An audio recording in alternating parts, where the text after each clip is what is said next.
I think one of the biggest risks for autonomous vehicles is somebody achieving a fleet-wide hack. In principle, if somebody was able to hack, say, all of the autonomous Teslas, they could say, just as a prank, they could say, like, send them all to Rhode Island from across the United States. And they'll be like, well, okay, that would be the end of Tesla. And there'll be a lot of angry people in Rhode Island, that's for sure. We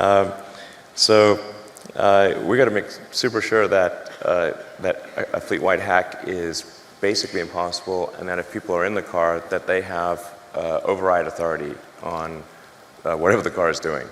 So if the car is doing something wacky, you can press a button that no amount of software can override. That will ensure that you gain control of the vehicle and cut the link to the servers.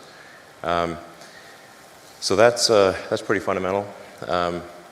Within the car, we actually have, even if somebody gains access to the car, there are multiple subsystems within the car that also have specialized encryption. So the powertrain, for example, has specialized encryption. So even if somebody would gain access to the car, they cannot gain access to the powertrain or to the braking system. But it is my top concern from a security standpoint at Tesla is making sure that fleet-wide hack or any vehicle-specific hack can occur. They have the same problem with cell phones. It's kind of crazy today that we live quite comfortably in a world that George Orwell would have thought was super crazy.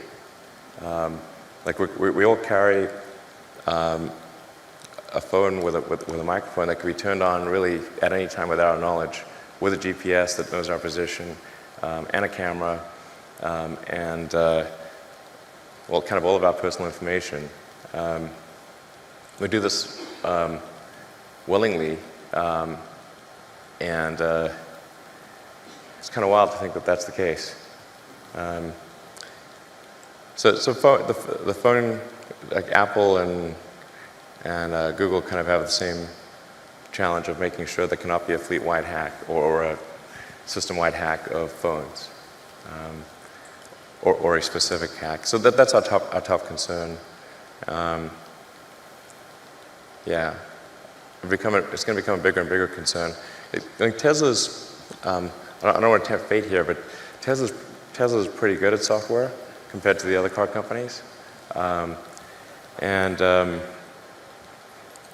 So I think it's going to be a bit like an even bigger challenge for the other car companies to ensure security.